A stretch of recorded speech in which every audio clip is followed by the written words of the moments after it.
Olá pessoal, dando continuidade então aqui aos nossos materiais de apoio, vamos dar uma olhadinha hoje em variáveis em Java, certo?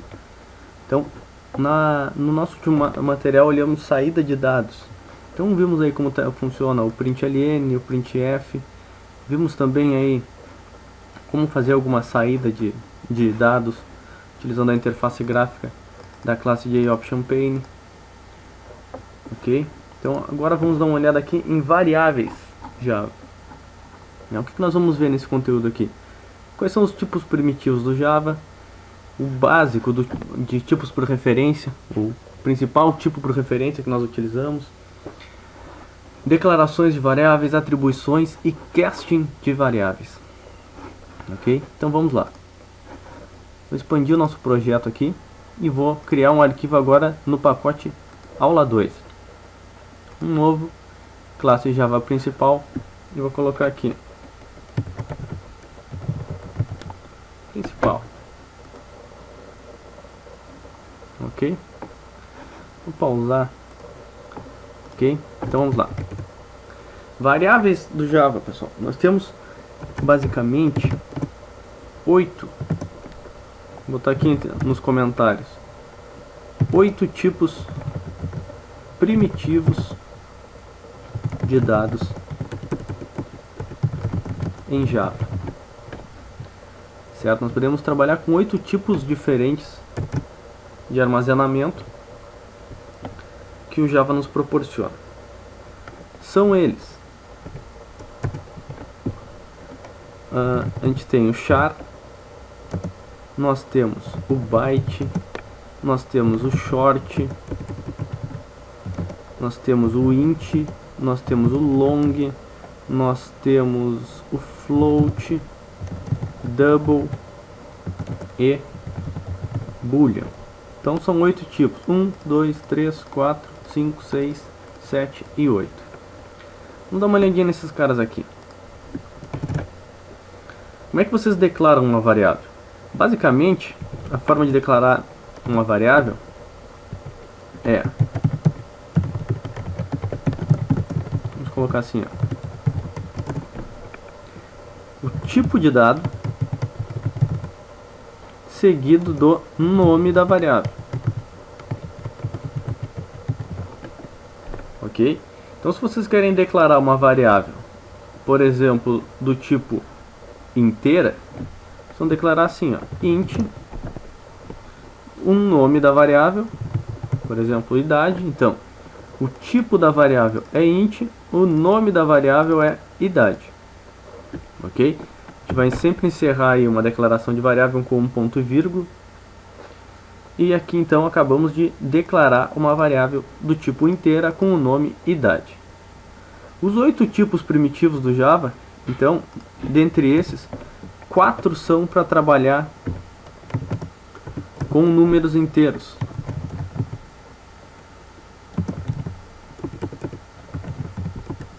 Vou colocar assim,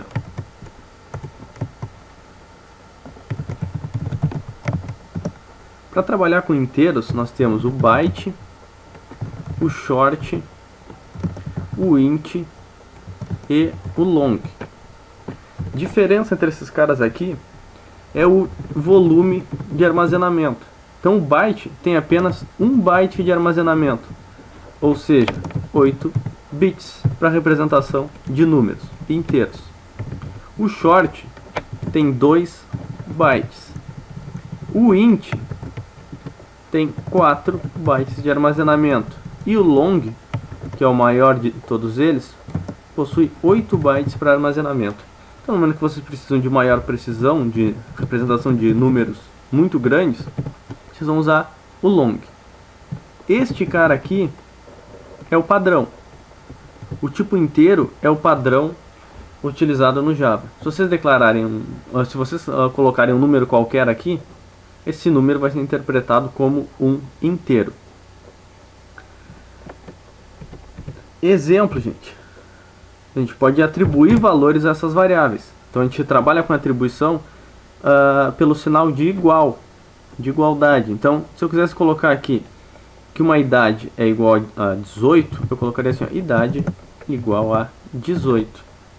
Então aqui eu declarei um inteiro, depois eu atribuí um valor a essa variável do tipo inteiro, e esse valor foi 18. Outra possibilidade é eu declarar e já atribuir o valor. Exemplo, int. Vou chamar assim, ó, valor 1 recebe 18. Certo? Aqui eu estou já declarando e já fazendo a atribuição de um valor a essa variável. Os outros tipos, declaração da mesma forma. Vou declarar um byte aqui. Byte, valor 2 recebe 18. Aqui acabei de declarar um byte. Mesma coisa para os outros. Short, valor 3 recebe 18. Short não, desculpa. Long, valor 4 recebe também 18. A diferença é mesmo no número, na quantidade de números que eu posso armazenar nesses tipos. Então, se eu colocar aqui, ó, um inteiro com 1, 2, 3, 4, 5, 6, 7, 8, 9, 10 caracteres. Se eu pegar esse mesmo número e tentar atribuir em um byte, eu já vou ter um erro, porque o byte não suporta esse número de casas. Então, é apenas questão de saber com quantas casas vocês podem trabalhar, quantas casas vocês precisam trabalhar.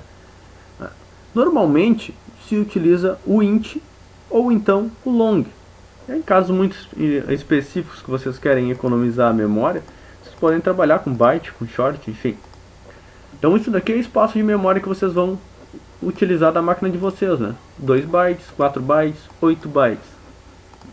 Pelo volume, pela quantidade de memória que temos nas máquinas hoje, não é muito comum se querer fazer essa economia. Então normalmente se utiliza o int padrão, ou se não o long. Depois nós vamos ver tipos específicos para trabalhar com maiores números ainda. Então vou colocar aqui, ó, valores do tipo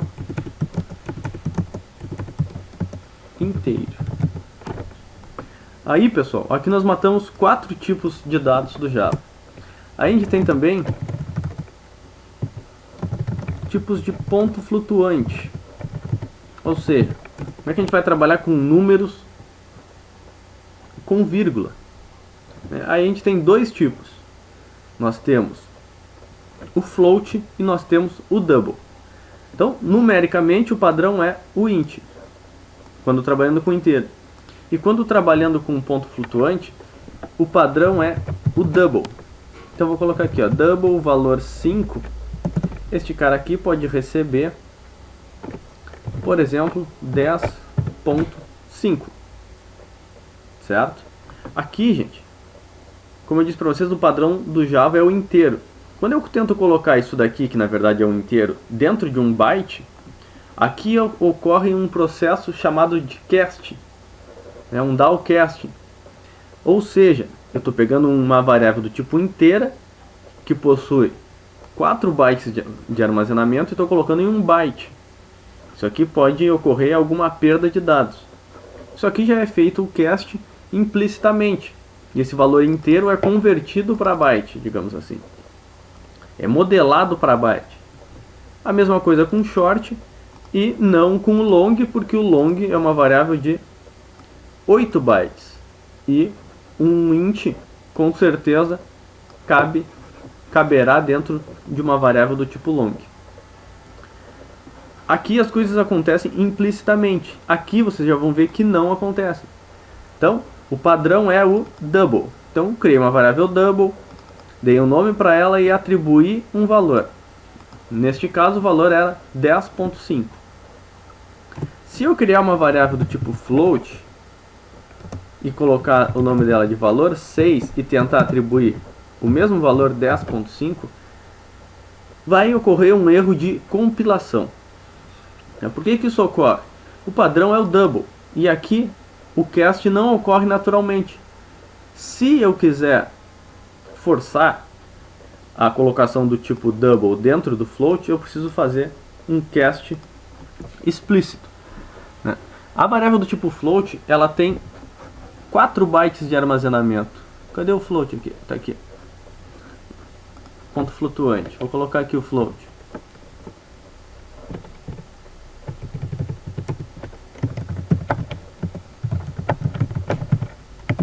Vamos colocar aqui, ó, ponto flutuante. Double, que possui 8 bytes para armazenamento, e float, 4 bytes. O tipo float também é chamado de tipo de precisão simples. Então ele trabalha com até 7 casas após a vírgula.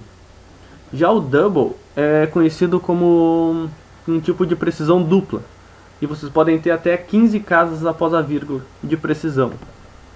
E aqui o padrão double, para colocar esse número dentro de um float, eu posso fazer isso de duas formas. Eu posso fazer um cast, que se faz desta forma aqui. Eu estou, vamos dizer assim, assumindo o risco de converter esse valor double e perder alguma precisão, mas colocar ele em um tipo float. Então essa aqui é uma das formas. Outra forma é a seguinte, ó, eu criar um float valor 7 e colocar o número e depois colocar um f de float. Assim eu estou forçando, estou dizendo que esse número aqui é um número do tipo float. Esse f pode ser tanto maiúsculo quanto minúsculo. Funciona da mesma forma. Ok? Então, tipos de ponto flutuante. Depois, gente, nós temos o tipo booleano. Olhem só, eu posso declarar uma variável booleana e declarar alguma coisa do tipo aqui,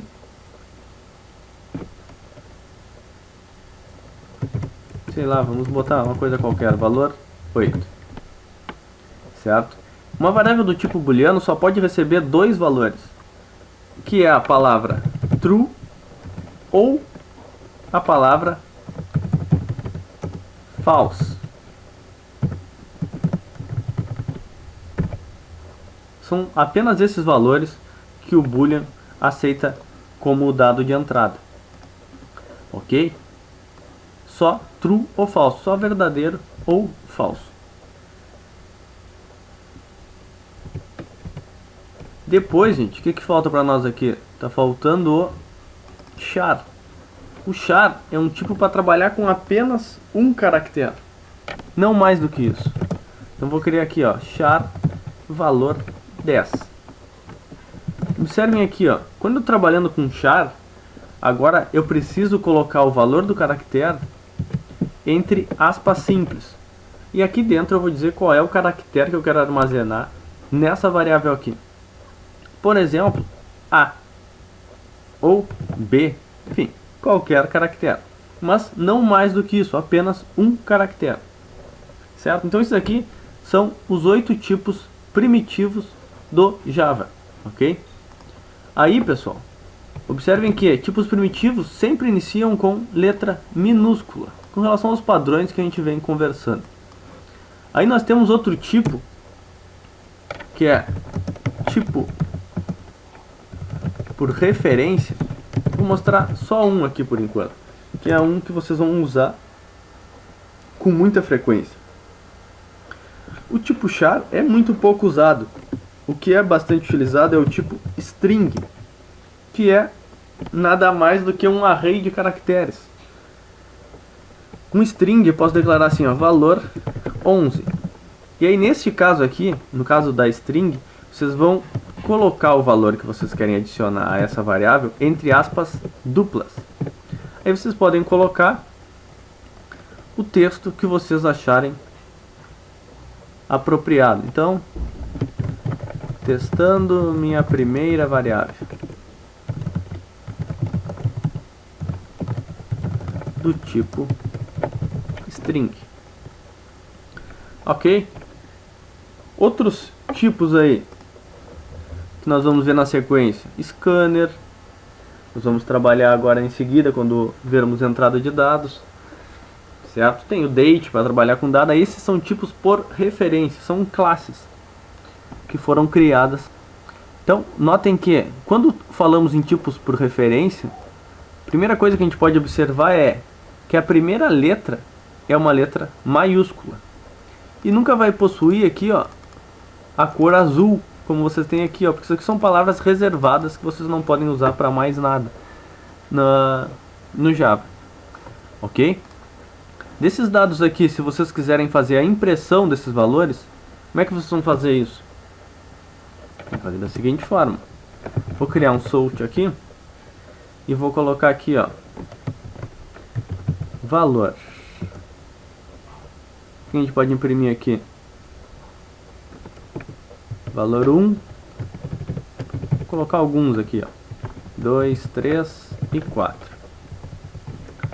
Vou colocar isso aqui,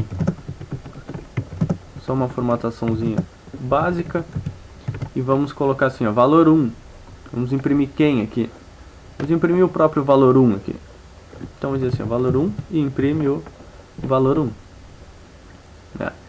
Isso aqui, o que vocês estão fazendo? Vocês estão colocando uma string, certo? No system.out.println, um texto que vocês querem imprimir, e depois vocês querem imprimir o conteúdo de uma variável. Para imprimir o conteúdo de uma variável, vocês não podem colocar ela entre as aspas, porque senão vocês vão apenas transformar o nome da variável em texto e imprimir. Então, quando vocês querem imprimir conteúdo de uma variável, não será entre aspas, como vocês viram na aula anterior. Vamos colocar somente o nome da variável. Então, como eu quis colocar um textinho antes aqui, coloquei o texto entre aspas, aí usei o operador de concatenação mais e passei o nome da variável. Então, se eu quisesse imprimir só o nome de uma variável, poderia, ou melhor, só o conteúdo da variável, sem nenhum texto descritivo, poderia colocar só assim, ó, valor 5, por exemplo. Aqui eu estou fazendo a impressão da variável do tipo double, valor 5. Para imprimir, por exemplo, o nosso boolean lá, ó, valor 8. Para imprimir nosso char, que é o valor 10. Certo? Vamos fazer um teste aqui, ó. Ó, aqui com o texto descritivo que eu coloquei, concatenei e mandei imprimir o conteúdo da variável valor 1. Depois imprimi valor 5, que era o double, imprimiu 10.5, perfeito.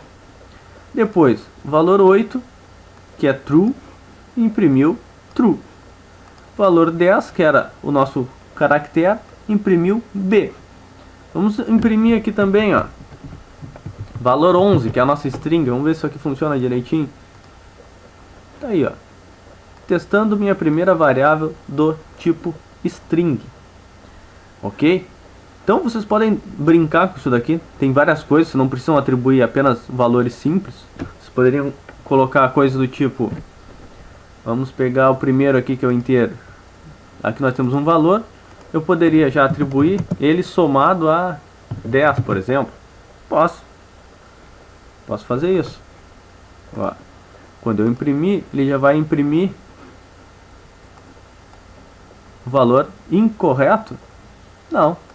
Valor alterado, tudo direitinho, perfeito. O que mais, gente? Aqui operadores. Vamos colocar aqui, ó.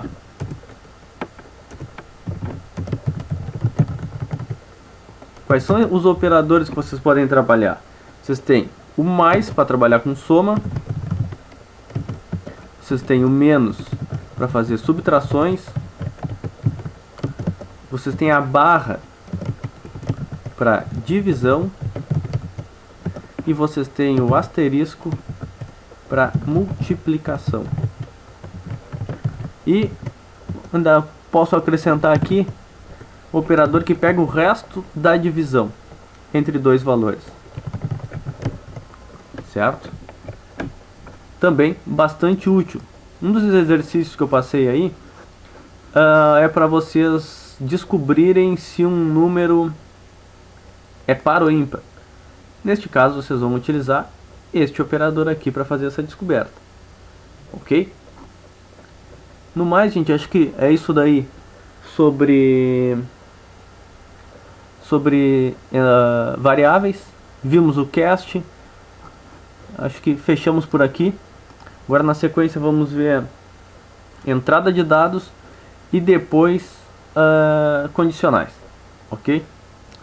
Ficamos por aqui então, até a próxima.